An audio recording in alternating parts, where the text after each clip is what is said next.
Hello from Washington, D.C.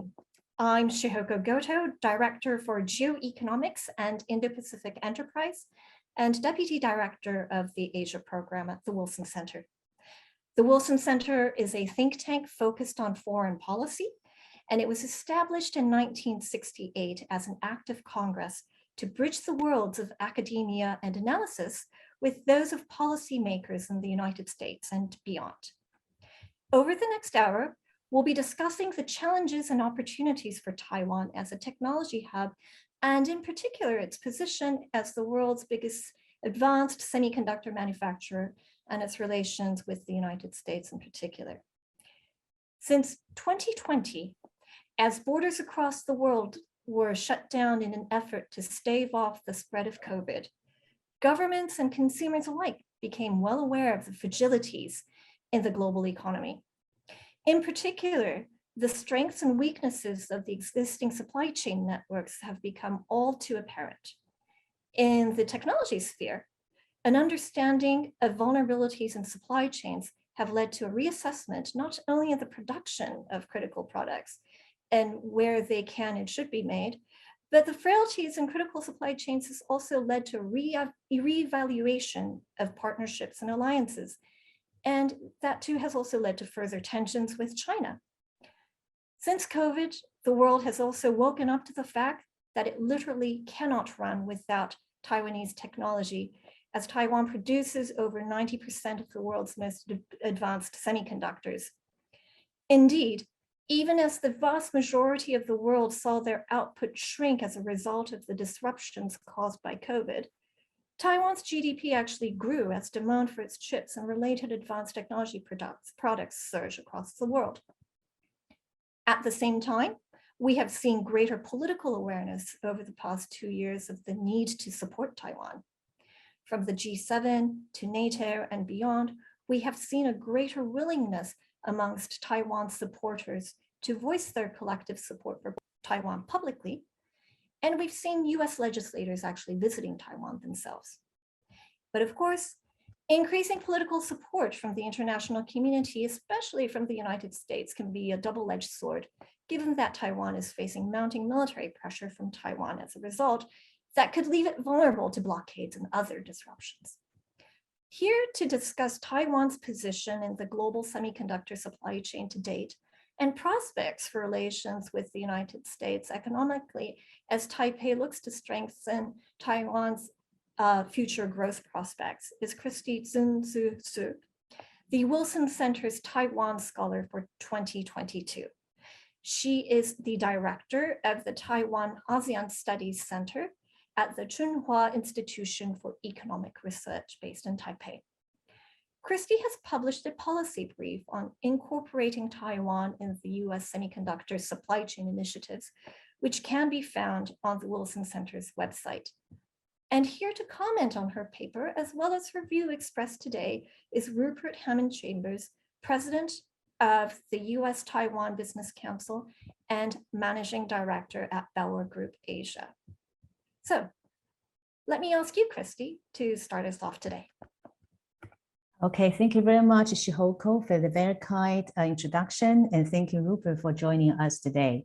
I would like to take the opportunity to thank the Wilson Center for hosting me and provide all the support which makes the paper possible.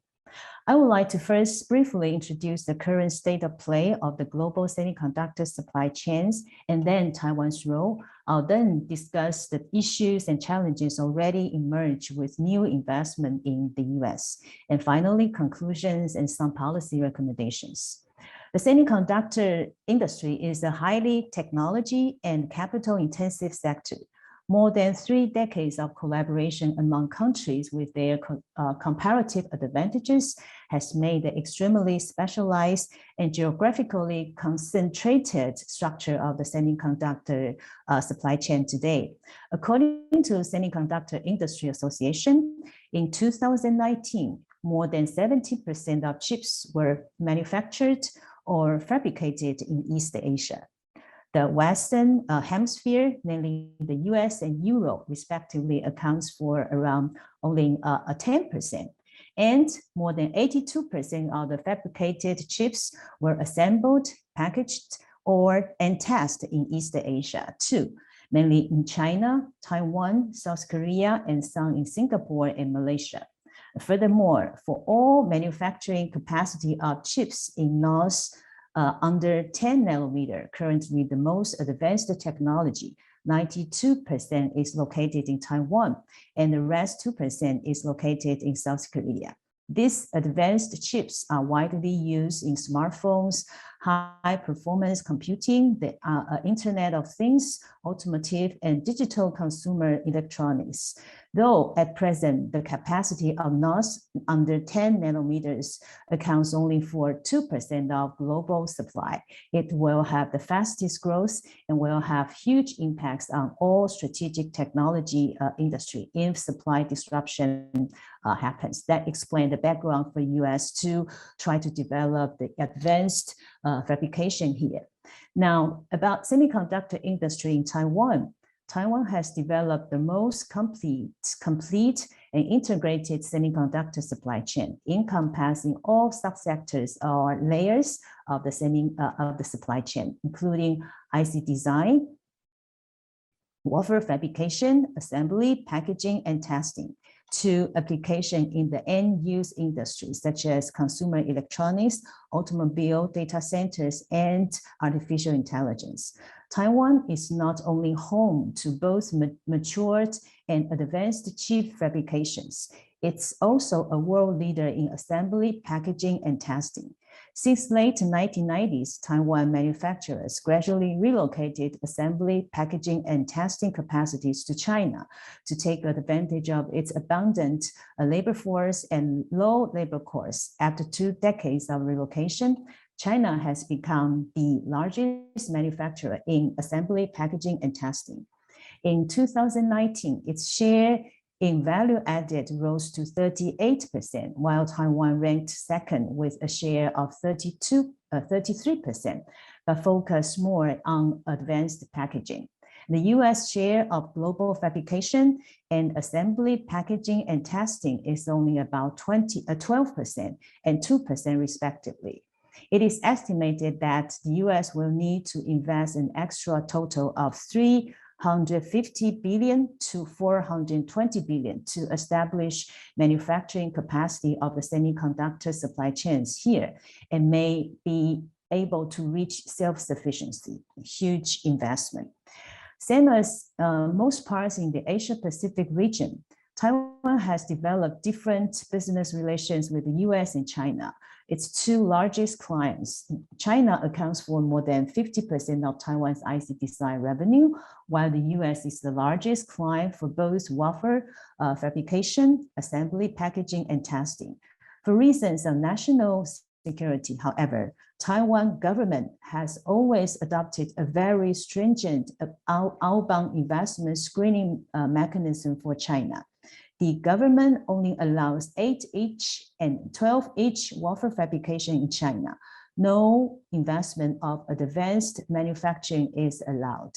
It is important to point out that despite of close business ties with China, Taiwan continued to keep its semiconductor manufacturing facilities and R&D functions at home. Only about 3.5% of capacity is now placed in China and 1.7% in other regions. Taiwan has recently amended the national security law to further regulate the act of economic espionage to protect Taiwan's critical technology and trade secrets from being leaked and theft by China. So this whole experiences of dealing with China actually can be one thing that can be shared with the US and other like-minded countries. Taiwan companies have adjusted their business and investment strategy since the US-China trade conflicts escalated in 2017. The changing policy started the movement of relocation and diversification of supply chain. Taiwan has also actively responded to the US government's reshoring initiative of semiconductor supply chain. In 2020, the world's largest advanced chip maker, TSMC, announced its plan to set up a fabrication factory in Arizona, currently the most advanced fabrication in the US. The target is to manufacture 20,000 semiconductor wafers on 5 nanometer per month, beginning in 2023. TSMC's investment marks the beginning of the state-of-the-art semiconductor fabrication located in the US. It also represents the Taiwan-US economic partnership is moving into a new stage. However, TSMC and some other new investment of the US companies or foreign investors reflect a number of challenges in building semiconductor supply chain in the country. First, it is encouraging that US has created several mechanisms and initiatives aimed at developing semiconductor supply chain and international cooperation, including the IPAF, Indo-Pacific Economic Framework, Chip 4, and a number of others. However, the initiatives are seen to be fragmented and seem redundant sometimes. The IPAF also needs to have more meat to make it more attractive to some participating economies. It is also encouraging to see the Chips and Science Act passed and will provide $52 billion to manufacturers and a bigger budget to R&D and development of human resource. Though TSMC may access the state subsidies, yet if considering building an advanced fabrication factory in Taiwan would cost at least $10 billion, the cost in the US may double. Not to mention the inflation and difficulties to source necessary materials locally. The state subsidy would only partially cover TSMC's capital expenditure. More importantly, TSMC is currently negotiating with its key suppliers to invest in the US to support its operation. As many of them are small and medium-sized companies in Taiwan, they are not eligible to the CHIPS Act and other incentive programs. Biden administration should come up with programs to assist these smaller key suppliers if the US wishes to maximize the clustering effects of the TSMC's project. Second of my point is, though the US announced a number of large investment projects to fabricate chips in the US, very few investments are seen in assembly, packaging, and testing.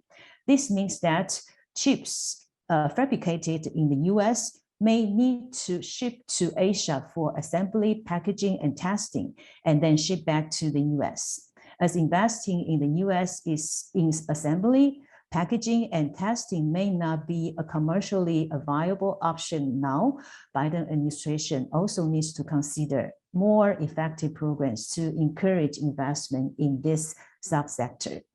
TSMC also faces challenges in recruiting skilled workers, engineers, and technicians, and TSMC is not the only company facing such an obstacle.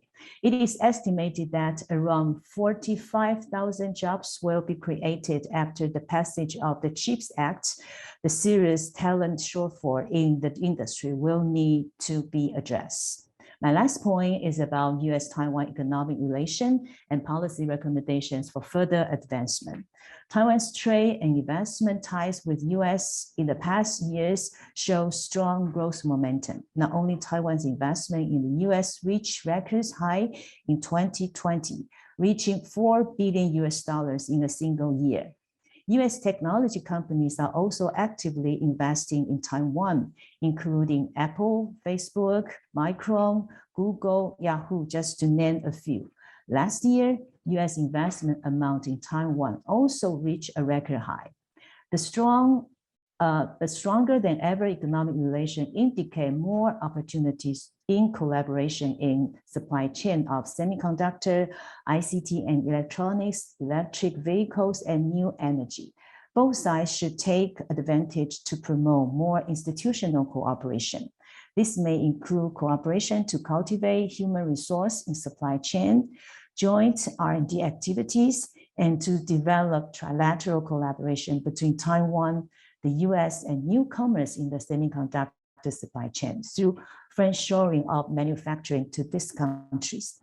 And these newcomers include Vietnam, Malaysia, Mexico, etc.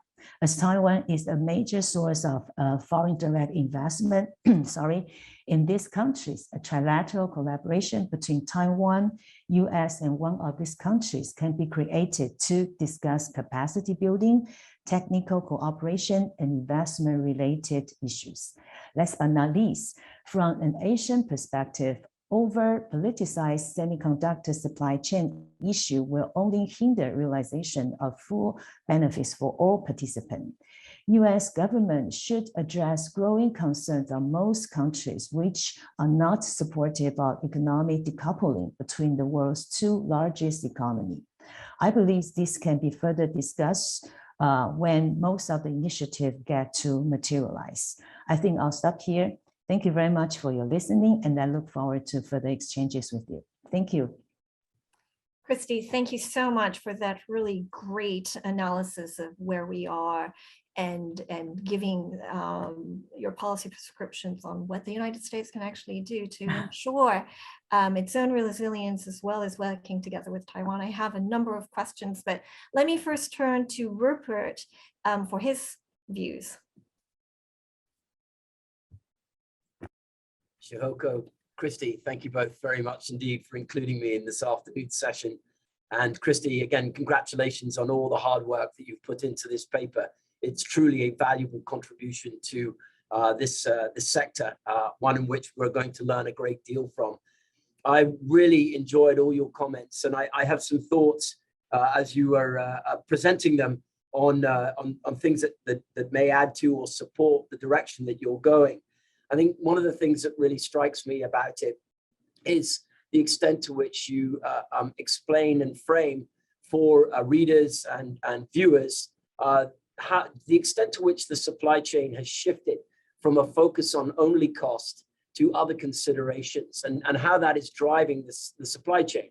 Obviously, of late, we've been very much caught up in US-Taiwan-China relations over the PRC generated fallout over Mrs. Pelosi's visit to Taiwan.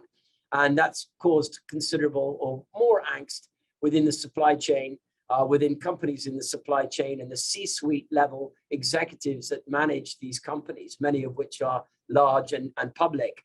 And what they look at in respect to deploying capital and how best to position themselves.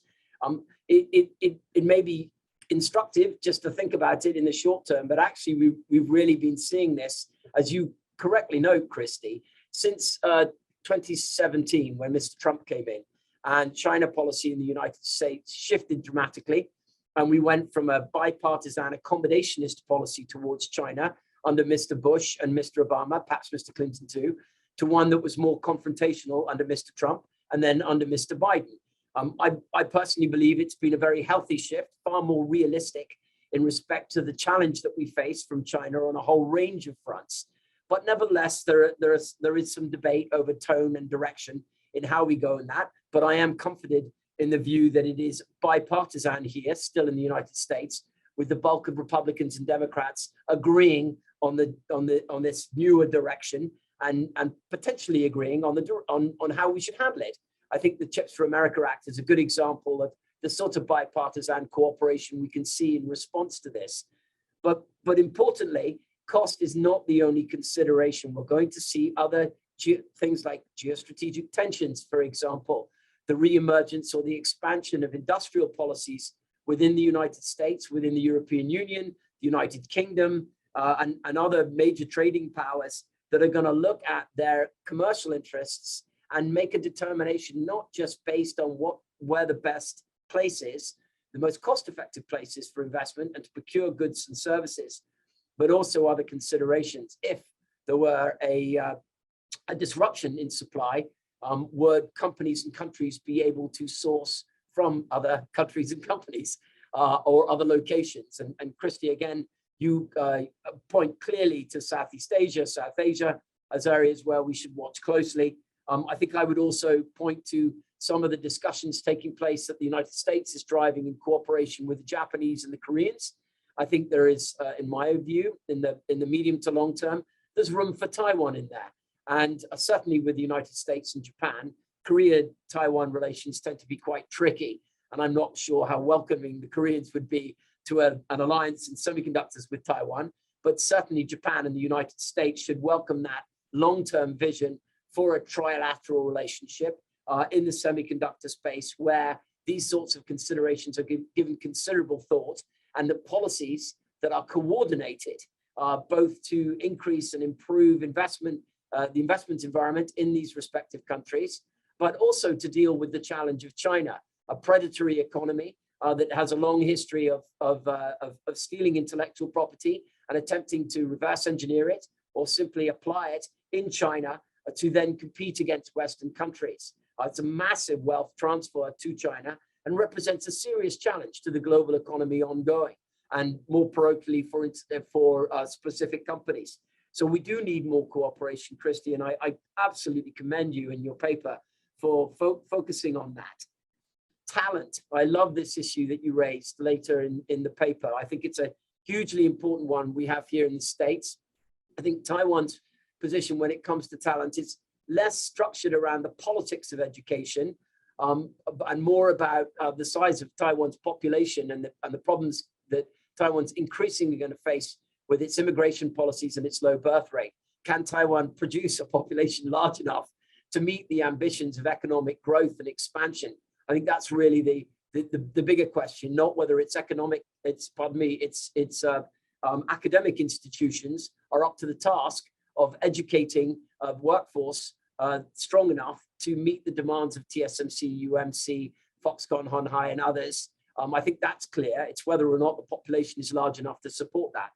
Here in the States, regrettably, we've got a bigger challenge on education. Although population issues are starting to percolate up a little bit, ours are more focused, regrettably, around the politicization of education in the United States, the movement of the culture wars into our educational establishments, the lowering of mathematics and science standards, and on a general assault on STEM. And what we're going to do about that, if in fact the United States is going to dramatically increase the number of manufacturing centers that we have for semiconductors and other high-end manufacturing. And also critically, Kristy, and I love that you note this too, is that it's not just enough to get the manufacturing here. There has to be the R&D to go with it. The research and development infrastructure has to accompany it. And that's critical as well. I know that there's been tremendous focus on Capitol Hill, quite rightly, in cooperation with Mr. Biden's government on improving manufacturing, and of course the commensurate jobs go with it. But we would be missing a big piece of the overall picture if there isn't a concerted focus also to ensure that that R&D component that Taiwan has so well established itself in, really positioning TSMC as perhaps, arguably, debatably, the world's most important technology company. And given that its technology is now even somewhat pulling away from Samsung, its primary competitor at the highest levels. I think these are important points. Just a couple more observations about the overall trend, Kristy, that you so well present. I think that although we are seeing this expansion of industrial policy, what we're also seeing is a growth of anxiety in Taiwan that its technology crown jewel may be in some way eroded, or even to a point where Taiwan becomes less important, not more important. Of course, Taiwan struggles greatly because of its political isolation and the efforts the Chinese make to coerce Taiwan politically and to isolate it. However, its enormous economic resilience and importance counterweight that to some degree. And of course, at the heart of that is the semiconductor jewel.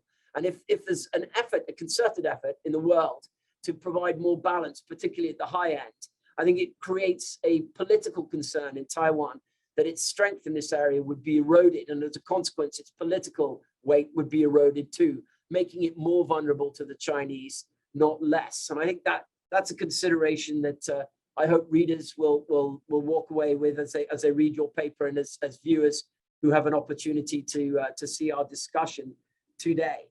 So I'm going to pause there. Shihoko, thank you for this opportunity to comment a wee bit and perhaps elicit some discussion between the three of us this afternoon. Rupert, thanks very much for your insight. You've really teed us up to start this conversation about Kristy's observations and her paper. And one of the things that you highlighted, Rupert, was about moving away from cost as the biggest driving force for supply chains. But of course, at the end of the day, it is the private sector that is going to be building up the supply chain. And although there is this focus on resilience, at the end of the day, the bottom line, cost is going to matter. And Kristy, you talked about trilaterals, right? So what was really interesting for me, we talk a lot in Washington about US, Taiwan, Japan, US, Taiwan, China, US, Taiwan, Europe. But you focused on US, Taiwan, and emerging markets. And I think that's really important when we look at the semiconductor industry and you talk about developing an ecosystem, that Taiwan is investing much more in the United States, which is incredibly welcome by the United States. But at the same time, when Taiwanese manufacturers are looking to invest overseas as part of their resilience initiatives, they're not necessarily just simply looking at the United States or North America. They're looking in Asia beyond China. They're looking in particular into Southeast Asia. I'm hoping you could elaborate a little bit more about where in Southeast Asia Taiwanese companies are finding attractive, what is motivating TSMC to go into Vietnam, what are some of the incentives that are coming from these countries. And are we seeing like we talk about ASEAN unity, but we also know that there's a great deal of diversity and discrepancy amongst the ASEAN countries. What is that? Where is the lay of the land when it comes to Taiwan and ASEAN relations? Yes, yeah, thank you very much for bringing that issue, which is very important because, Taiwan has invested in Southeast Asia for more than 4 decades, if much longer than we invest in China, because we invest in China probably since the late 1990s, but we've been in Southeast Asia since late 1970. So after 4 decades of investment, Taiwan has footprints across all countries in Southeast Asia. Interestingly, focusing 2 decades ago on labor-intensive industry, textile, garment, footwear, but nowadays they focus more on consumer electronics, electric vehicles, and some new emerging technology sector. And of course, semiconductor is one of the things that they've been working, trying to promote more investment from Taiwan. Not for advanced chip making, but for testing, assembling, packaging, and testing. So I think that is already the relations we have with China, with Southeast Asia. And by proposing the trilateral collaboration between Taiwan, Southeast Asia, and US, is something very natural because it already happened for 2 decades. For example, 10 years ago, 15 years ago, even nowadays, the US clients, the brands, Nike, Reebok, or Walmart, etc., asking their contract manufacturers, Taiwanese company, to produce products in Vietnam, in Malaysia, in Cambodia for this company. So it's Taiwan investor manufacturing products in Southeast Asia for US market and for US clients. So this is already something that have been going on for two decades. And with regards to something new in this trilateral collaboration is about semiconductor. I mentioned earlier that Taiwan relocate packaging, assembly, packaging, and testing to China in 1990s, but we hardly relocate packaging, testing to Southeast Asia because if you compare China and Southeast Asia, of course, China with the same language and also China with a different system, Taiwan company used to consider China is a better place for making a cost-effective operation.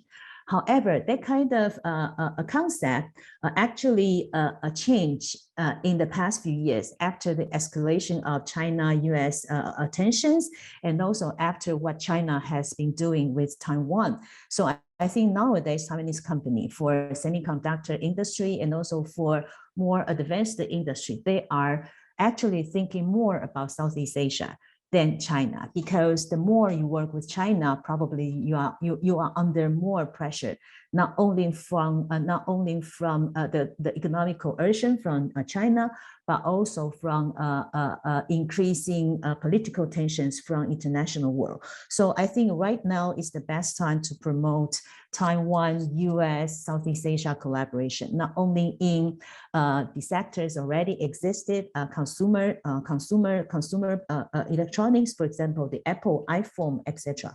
But also we can try to expand that kind of collaboration to a semiconductor industry with US policy and also with Taiwan's support. Thank you.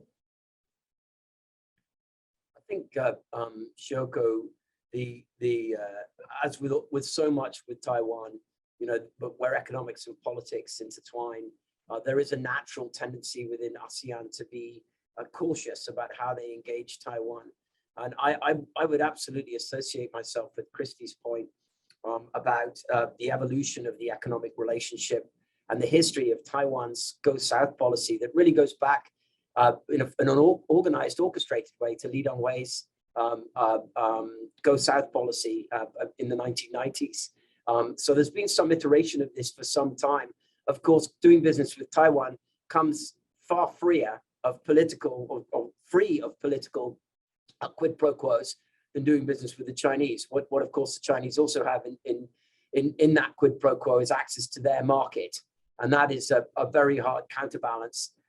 But it does lead me to where that counterbalance can and should come from, Shihoko, and that's the United States and the European Union. And I think it's incumbent on both the US and the EU to find a way to appropriately involve Taiwan in broader trade liberalization, and then use that platform, whatever it might be, to engage ASEAN, so that ASEAN is doing it with Taiwan plus EU or Taiwan plus US, and has the sort of political cover necessary to push it forward, because we do want to see greater economic engagement, and it should be at the highest levels, as Kristy notes. Kristy, I see that you have your hand raised, but can I just add on to what Rupert said, because he really brings up the most important issue, and that we've been doing research for years. That is, Taiwan is already among the largest trading partner and also FDI source for a number of ASEAN countries, namely Vietnam, Thailand, Malaysia, Philippines, etc. However, when we try to discuss things to further institutionalize bilateral relations, and we are not receiving very positive outcomes. So in US can work with Taiwan and also with the Southeast Asian countries probably, and we encourage Southeast Asian countries to work with Taiwan to their own benefit. I think that will create more opportunities, not only for Taiwan, but also for Southeast Asian countries. great, thank you. I want to now turn to the whole idea of the cost of doing business with China. And Kristy, you raised this very interesting point about Taiwan has this very close relationship with China, even in the very technology intense semiconductor sector, but it is very selective as well. I think that's really interesting at a time when we're talking about economic relations, and trade is not about gaining greater market access. It's not about reducing trade barriers. It's really about building a circle of trust, more reliability, more an ability for like-minded countries to come together. At the same time, we cannot ignore the fact that China does remain this lucrative market. So to be able to balance the needs of those two issues, can you talk a little bit more about how Taiwan is being able to manage relations in the semiconductor sector? Yes, thank you very much for that question.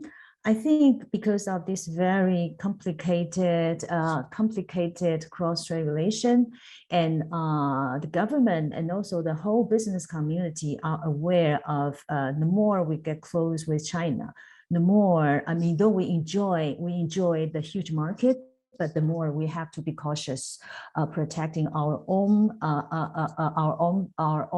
for example, intellectual property rights and also some other things.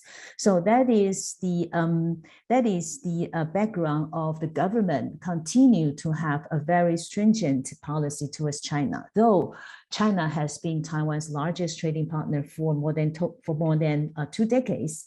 So the trade relation is still very, very important, and China is the largest source of our trade surplus. So that is very important for Taiwan to keep it.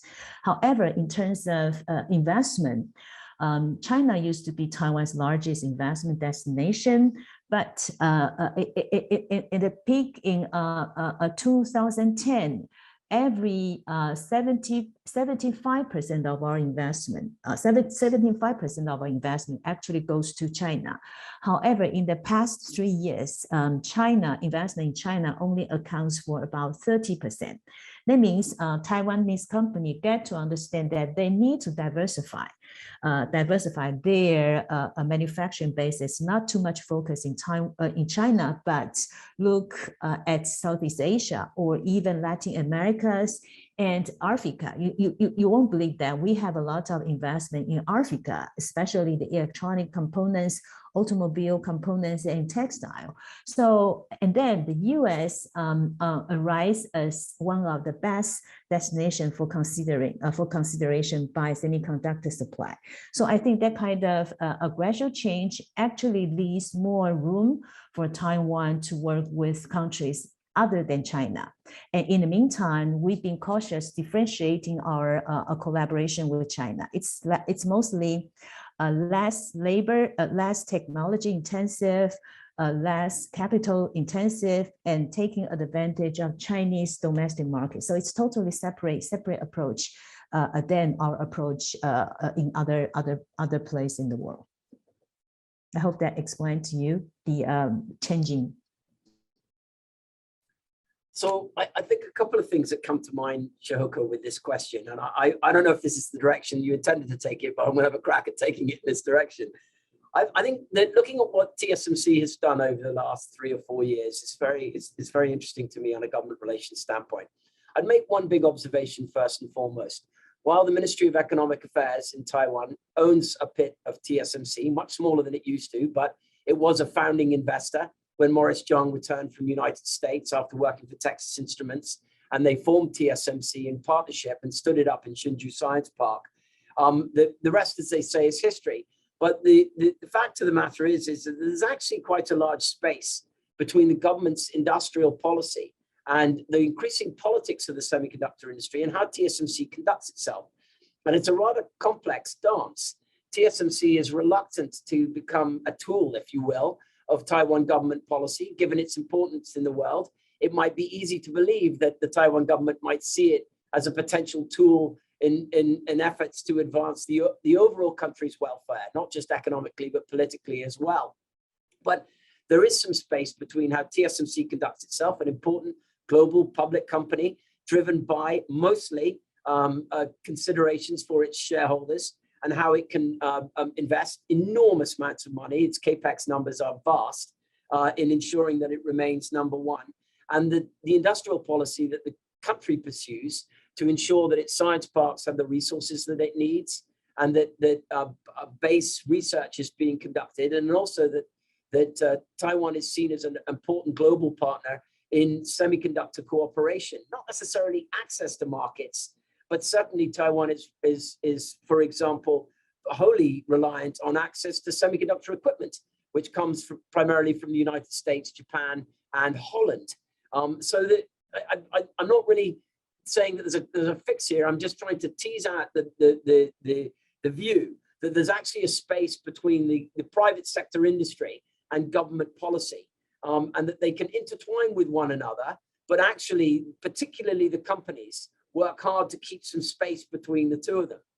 all that said and done, TSMC several years ago stood up a government relations office here. It's run by a really competent executive by the name of Peter Cleveland. He's got a terrific team in Washington, D.C.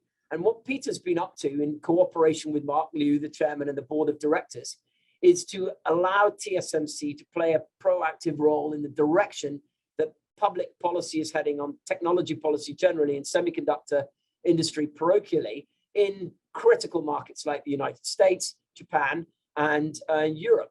And that's still in a relatively nascent stage, but I think we can agree, I hope we can agree, that for large corporations, they can affect important direction on government policy, whether it's parochially in their interests and they do it just company government engagement, or they do it through trade associations like the US Taiwan Business Council, where you get collective interest represented and you get government engagement and hopefully some recommendations on the positive direction that would impact industry. So just a couple of thoughts on that front. I'll pause. Great.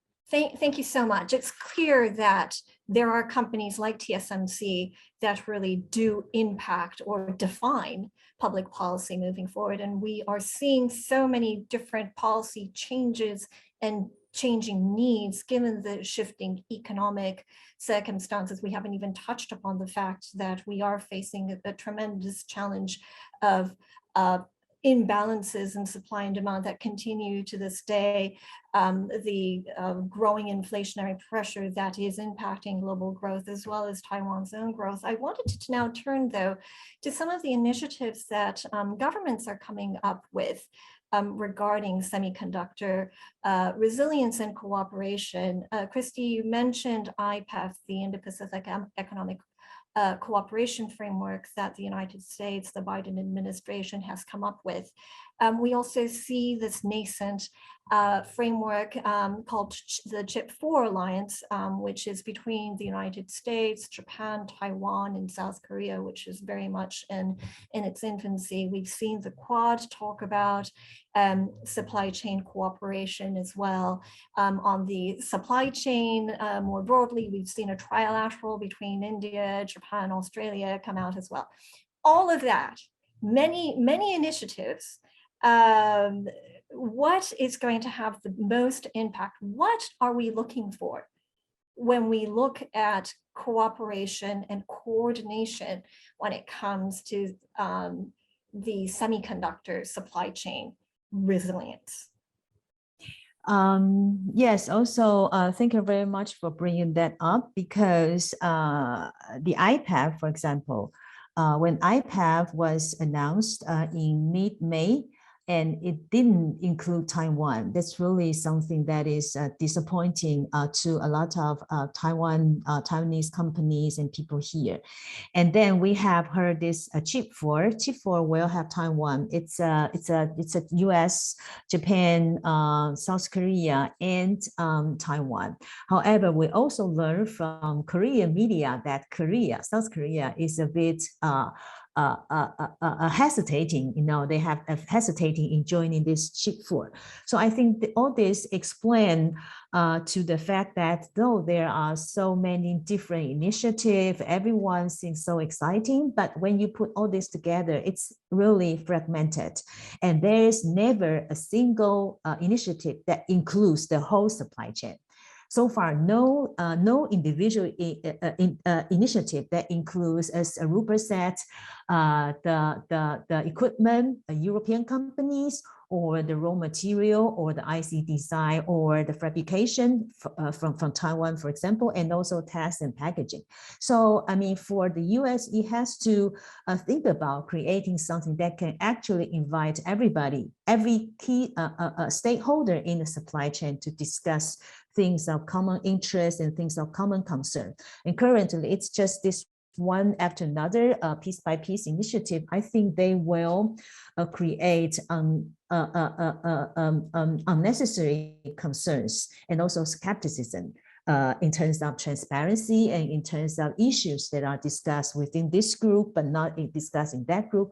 I think if US really want to leverage every trusted, like like-minded country for their different resources, it's better that there is something that can really invite everybody in. And of course, Taiwan is not part of IPEF, and the US has come up with a bilateral, this 21st bilateral initiative on trade, and we appreciate that. But still, having this bilateral initiative, we still think it's important for Taiwan to be part of any important regional or multilateral initiatives so that we can discuss not only with US, but also with other stakeholders in the whole supply chain. A challenge with the IPEF for Taiwan, Kristy notes the US-Taiwan Initiative on 21st Century Trade that John Dung and Kirk Campbell and others have commented on, and it has some real potential. It's simply a mirror reflection in a bilateral forum of the IPEF. However, it does create some challenges. We have at the moment with that trade platform now 4 separate US-Taiwan trade initiatives, 1 at commerce, 1 at state, and 2 at USDR. Okay, well, it's certainly nice that we've turned the corner after some very hard years of no discussions between the US and Taiwan through intermittent anyway, through Mr. Bush and Mr. Obama's administration, and Mr. Trump's, by the way. We didn't talk at all during Mr. Trump's on economic matters. So that's it. We've gone from sort of famine to feast in this regard. But the big question related to our discussion this afternoon is, who handles semiconductors in those 4 platforms? How do you run an interagency process where all the different departments are represented? John Dung actually came forward and made some important statements in the last week or two. I think it was about a week ago. John stepped up and talked about the fact that the Taiwan government had created an interagency group, but it's enormous. I mean, the number of people involved in it are really quite significant. I think that speaks to the size of the opportunity, I think, to put it in a positive way. But I think it also is reflective of the challenge here in the States on how our own interagency here in the US handles semiconductor policy engagement with Taiwan, which department is going to take the lead, and how they manage the different interests of the other departments. Yes, I do think it really does reflect the whole, from everything from research and development to workforce to capacity building to the actual manufacturing. All of these, the complexity of the semiconductor industry is going to be a challenge for all countries, for all governments, but in the United States, we really do see that fraction, not just in dealing with Taiwan, but also domestically within the United States as well. Rupert, I actually want to go back to a comment you made earlier about Taiwan and South Korea's rivalry. This was in the context of talking about the Chip 4 alliance, which is very much an abstract concept. But it is an effort, we believe, for these 4 major advanced economies to really try to coordinate and support the resilience of the semiconductor supply chain. What are how do you see the Taiwan-South Korea rivalry when it comes to the chip sector? I think it's very significant competition. I mean, I think we can paint with as broad a brush as we like in regards to your excellent question, Shihoko, is that, the Taiwan and Korea have for decades gone toe to toe in a whole range of industries. And the competition is fierce and remains fierce between the 2 economies. Obviously, they're structured somewhat differently. Korea has a number of very large companies and less small and medium-sized enterprises. Taiwan has less very large companies and a lot of very small and medium-sized enterprises. Which one has greater strength, I think, depends mostly on the macroeconomic environment we're in at the time. But what's in my head right now in answer to this question is how the 2 economies and the industry and the semiconductor industries within them are partnering with the global industry. When I mean that very broadly. Wherever a chip goes in, semiconductor design companies, any way in which they fit into the chip ecosystem. And at its core is trust. and how the rest of the world sees trusting Korean companies to work, trusting Taiwan companies to work, and then the business that flows from that. I think that to me is very much part of the future. I think as we've been discussing, it's near impossible to sort of tease apart the geostrategic stuff in this as well. The Koreans certainly have significant security issues on the Korean Peninsula with North Korea to the north, and that binds them to US security policy. But there's a lot of friction between Korea and Japan, heralding from Japan's imperial days, and there's a lot of friction between Taiwan and Korea that goes back really to also 40s, 30s, 20s. You know, there's quite a lot of history in there, and it's quite hard to tease that out. I would expect moving forward competition to remain significant, and I think if I had a concern about Korea and Taiwan being in the same effort, is that it actually in somewhat slows down or inhibits potentially what could be achieved on this forum, given the sort of intrinsic suspicion between the two. That would be my worry, my fear. Yeah, and I think for Taiwan's perspective, of course, we expect healthy, constructive competition. That is what we are trying to work with Korea.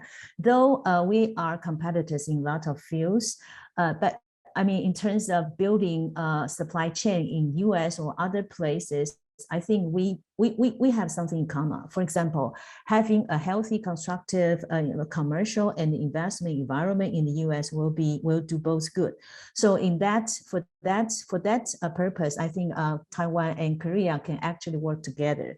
But when it comes to for example, when it comes to information exchange or something to be discussed in terms of common standard, and in Taiwan is not part of the group that is discussing that kind of important things. I think this lack of transparency and not being able to be part of the discussion will actually hurt Taiwan. So that is the reason that I propose Taiwan should be allowed to participate most of the initiative, and working with all participants and partners, including South Korea. My final question for today is really about the semiconductor industry, defining Taiwan's economic competitiveness and Taiwan's growth opportunities moving forward. So Kristy, really, I would like you to explain how you see the role that the semiconductor industry will play as a key part of Taiwan's economy 5 years from now, 10 years from now. Will it have that same weight? Should it have that same weight that it does now? And how can should Taiwan diversify its economic portfolio, and how can it go about doing that, especially given this, on the one hand, we have greater support from the United States and other countries politically for Taiwan, but at the same time, that actually heightens tensions between China and Taiwan and puts greater geopolitical risks on Taiwan as well. Yes, that is actually the question that we think tanks in Taiwan and also government agencies have been considering for years. And of course, all these high-ranking visits to Taiwan, they want to meet with TSMC. So TSMC is now so visible, but we definitely understand how much pressure TSMC is facing. So, but also it means that TSMC and also these advanced semiconductor sectors is actually one of Taiwan's lifeline. And we need to maintain it, and also we need to do something more than having advanced semiconductor supply chain. So there are actually a number of diversification we've been thinking about. The first diversification is, of course, diversify our manufacturing basis. So diversify from, it means the relocation or diversification from China to other parts of the world, including to the destination market, US, and also destination Asian market, Japan, because TSMC just started its operation, its investment in Japan for producing automobile chips, and also diversification to Southeast Asia, as I just mentioned, and probably India, because India has been so interested in attracting TSMC and other companies to invest and help India develop its semiconductor supply.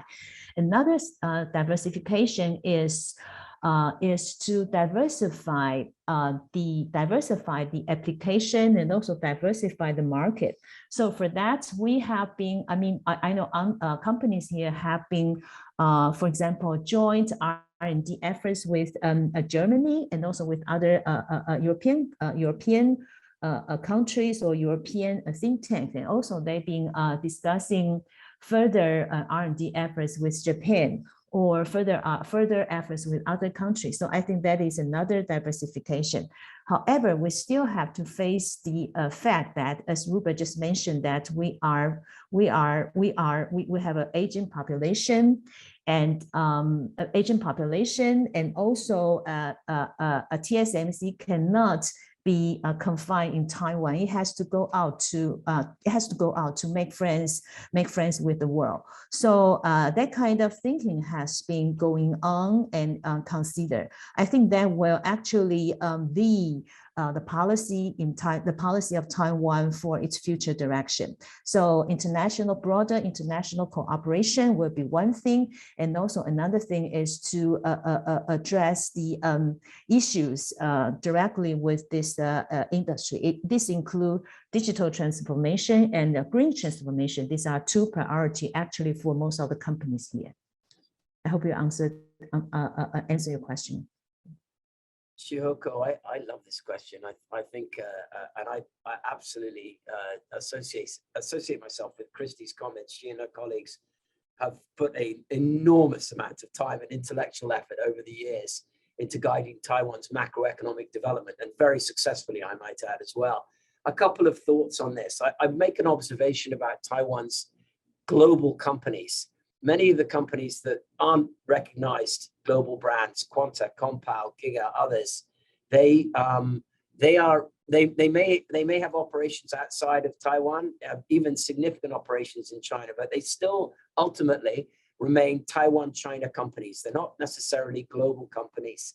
But what the global economy is moving towards are generic platforms manufactured en masse, and then they are branded by specific companies, just like a company like Quanta, for example, will produce laptops for a whole range of companies under contract. They'll design them even for them, and then they'll be branded by HP, IBM, others, whomever, whoever's pushing them out. The systems integrators, to me, are ones to absolutely watch. Taiwan systems integrators. If you think about the nexus between Apple and Foxconn in the production of products like this, how does that evolve into, for example, the electric vehicle space? If Foxconn, as they have done, create a global alliance for EVs, where they're presenting to companies like Apple and Google, for example, companies they've got long-standing trusted relationships with, a generic platform and a generic electric vehicle platform that may be a scooter, it may be an automobile, it may be a van or a lorry, pick them.